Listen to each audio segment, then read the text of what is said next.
तू काय डोक्यावर पडली का? आपल्याला हा नाही, आपल्याला ओरिजिनल फॉर्म्युला घेऊन यायचा.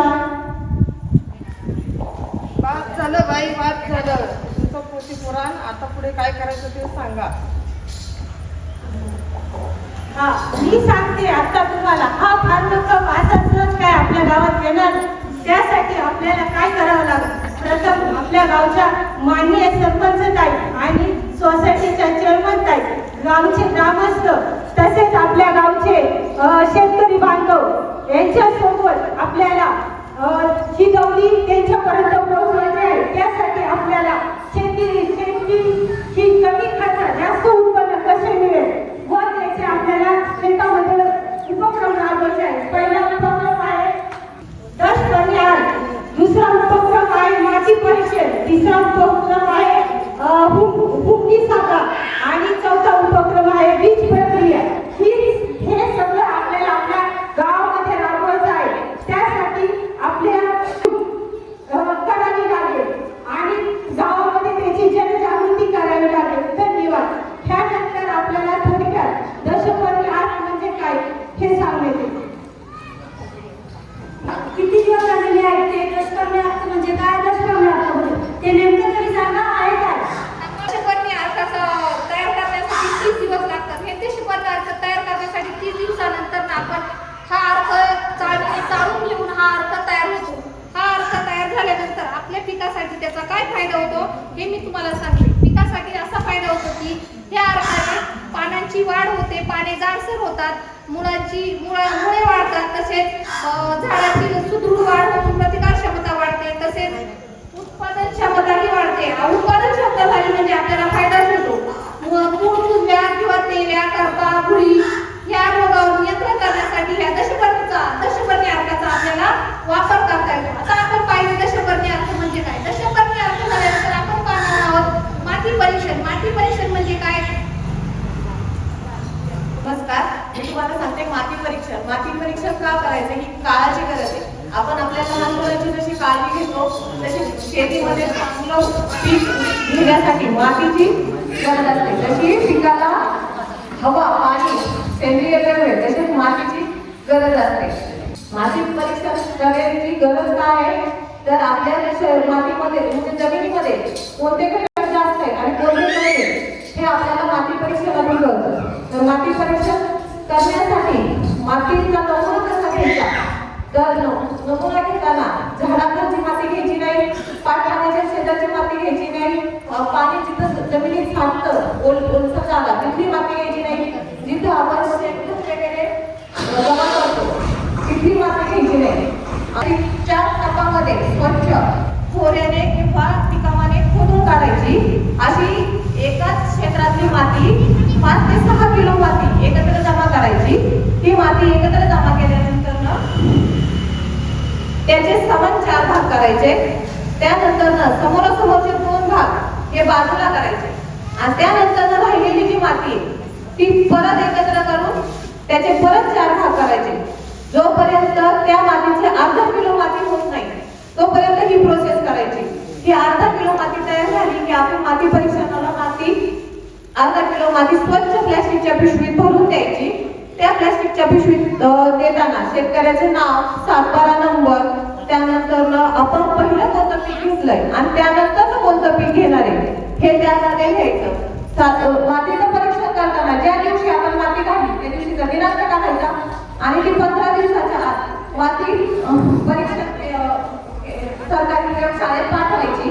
त्याचा नमुनाचा रिपोर्ट 30 दिवसानंतर आपल्याला मिळतो. मग तो रिपोर्ट मिळाल्यानंतर आपल्याला कळतं की आपल्या शेतामध्ये कोणत्या प्रकारची कमतरता आहे म्हणजे रत्न, पूरक, पालाश, कॅल्शियम हे आपल्याला सांगतात. मग आपल्याला नंतर जे पीक करायचे ते आपल्याला त्याच्याविषयी मार्गदर्शन करतात की तुम्ही ही खते वापरा. म्हणजे त्यामुळे काय होतं आपल्या खतांमध्ये त्यांनी सांगितलेली खतं वापरल्यामुळे पैशाची बचत होते, उत्पन्न चांगलं निघतं आणि आपली जमिनीची सुपीकता पण तयार होते.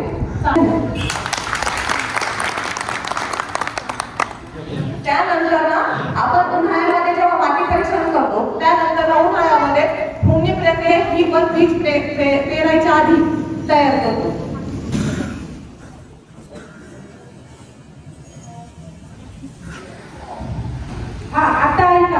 तुम्हाला कुंभणी म्हणजे काय? कुंभणी हा तिथं जमिनीमध्ये राहत असतो, म्हणजे मरतात. तर आपल्याला कळत नाही ना की शेतकऱ्यांना आपले पिके का मरतात.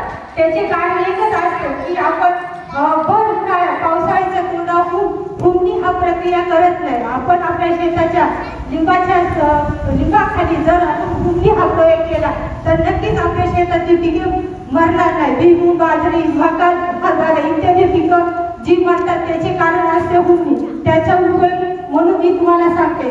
प्रथम आपल्या शेतामध्ये 2 ते 3 मीटर एवढा लांबट रुंदीचा खड्डा घ्यायचा. मग त्यानंतर प्लास्टिकचा कागद टाकायचा, त्यामध्ये पाणी सोडायचं आणि प्रकाश सापळे म्हणून हा आम्ही तुम्हाला डेमो दाखवला आहे तशा पद्धतीने करायचा. आम्ही हा प्रथम प्रयोग करून पाहिला. त्यानंतर आम्ही इथं सादर करतो आहे. त्यानंतर आपल्याला असा एक फायदा होतो, जेव्हा आपण पीक आपल्या शेतात करतो तेव्हा जे पहिल्यापेक्षा जास्त मर होती ती कमी होती. का तर आपलं कुंभणी हा प्रकल्प आपल्या शेतात केलेला असतो. याचे कारण हेच असतं, प्रत्येकाने उन्हाळ्याच्या दिवसाला नांगरट ही खोलगट स्वरूपात केली पाहिजे. ती पण तुपाच्या नंतर केली पाहिजे. काही ट्रॅक्टरवाले आपल्या सोयीनुसार सकाळ तर संध्याकाळ असे करतात, पण ही चुकीची पद्धत असून ती आपण तुपाचीच पद्धत वापरली पाहिजे. याचा प्रयोग केल्याने आपल्या सगळ्यांचा फायदा होतो. जी नुकसान व्हायची ती टाळते. धन्यवाद. त्यानंतर आपण बीज प्रक्रिया पाहणार आहोत. नमस्कार शेतकरी बांधवांनो. पेरणीपूर्वी आपण कोणती काळजी घ्यायची हे आपण पाहणार आहोत. प्रथम आपण 1 किलो बी, प्रथम आपण कोणत्या बियांची पेरणी करणार हे पाहणार आहोत. आपण सोयाबीन बियांची निवड करत आहोत. त्यासाठी आपण 1 किलो सोयाबीनचे बी घेतले. रेझियम हे बुरशीनाशक आपण बियाणांना चोळणार आहोत, पण आपण ते चोळताना जास्त चोळले गेले नाही पाहिजे याची काळजी घ्यायची. रायझोबियम हे औषध आपण त्या बियाणांना चोळून घ्यायचे. त्यानंतर पीएसबी हे औषधही आपण चोळून घ्यायचे. ही क्रिया केल्यानंतर आपण ते सावलीत ठेवायचे आणि सुकवल्यानंतरच त्याची पेरणी करायची. ही प्रक्रिया आपण केल्यानंतर आपले कोणतेही नुकसान होणार नाही. शेतकऱ्यांना जो उत्पादन खर्च लागतो तोही होणार नाही आणि शेतकऱ्यांचं होणारही पिकांचं नुकसानही होणार नाही. त्यासाठी आपले रोपही चांगले येते. त्यानंतर आपण पाहणार आहे बियांची उगवण क्षमता.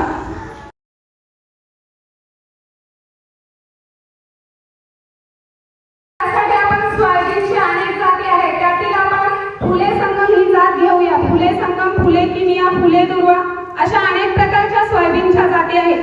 त्यातून आपण योग्य प्रमाणाची जी जात आहे त्या जातीची निवड करणार आहोत आणि आपण हे 100 बिया घेणार आहेत. त्या आडव्या आणि उभ्या लाईनीत लावणार आहेत.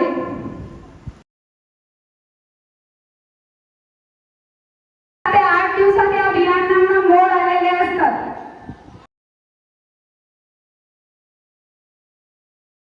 त्यानंतर आपण हे पोतं रोल करून ठेवणार आहे आणि दोन्ही साईडने बांधून ठेवणार आहे आणि रोज थोडं स्प्रेने त्याला पाणी मारणार आहोत.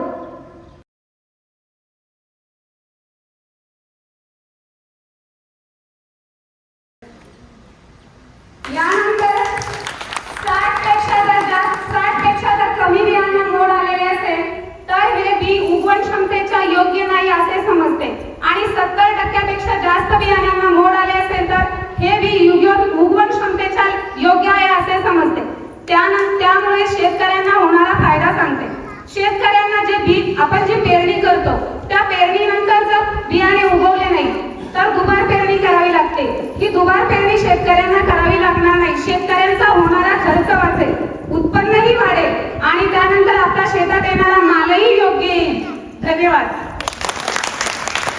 यानंतर आपण पाहणार आहोत पक्षी थांबा.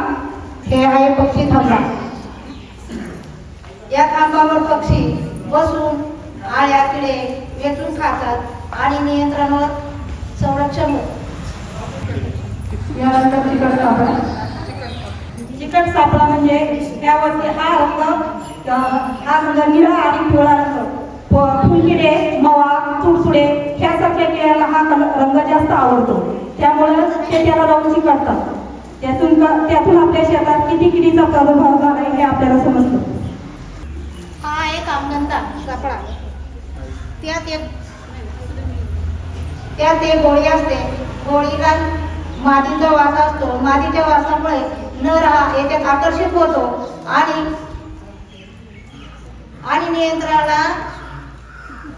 नियंत्रण होते. ऐका, आता मगाचपासून आपण पाहत आहोत कशी आपलं माती परीक्षण, हुंडी साखर आणि बीज प्रक्रिया. तर आपण हे कशासाठी करायचं आहे? तर आपल्या शेतामध्ये कमी खर्च आणि जास्त उत्पन्न याच्यासाठी आपल्याला हे सगळं करायचं आहे. हे करण्यामागचा अजून एक उद्देश आहे की आपण जी शेती करतो ती सगळी शेती आपल्या सध्याचा विष शेती आहे. आपण रासायनिक खतांचा वापर करतो, त्यामुळे रोजचा आपल्या जीवनामध्ये आपण जे अन्न खातो त्यातून थोडं विष आपल्या पोटामध्ये जाते आणि आपल्या सगळ्यांना माहिती येते. पण आपण विषमुक्त शेती करण्याचा प्रयत्न करत नाही. त्याच्यासाठी आपण आज सगळा डेमो करून दाखवलेले. याच्यामुळे काय होणार आहे? विषमुक्ती शेती होणार आहे. विषमुक्ती शेती होणार आहे. तर विषमुक्ती शेती कशी आहे? तर बघा, ह्याच्या आतापर्यंत आपल्याला माहिती आहे, आपण जेव्हा लहान होतो तेव्हा कॅन्सर हा आजार कोणालाच माहिती पण नव्हता. पण आज त्याचं प्रमाण एवढं वाढलेलं आहे की पूर्ण गावामध्ये सुद्धा कळतं. लहान मुलांना विचारलं की कॅन्सर हा शब्द ऐकलाय का, त्याला सुद्धा माहिती आहे की कॅन्सर हा काय आहे. त्याच्यामुळं विषमुक्त शेती करून आपल्याला पद्धती करायची आणि हे जणांना शक्य नाही आहे. जेव्हा मी एकटी शेती करून विषमुक्त तेव्हा शक्य नाही आहे. पण जेव्हा आपण सगळे मिळून जेव्हा आपण विषमुक्त शेती केली तरच त्याचा तो फायदा होणार आहे. 2026 फार्मर कप या स्पर्धेमध्ये 4 कृषी कन्या महिला गटांनी भाग घेतलेला आहे. तर या महिला गटांनी भाग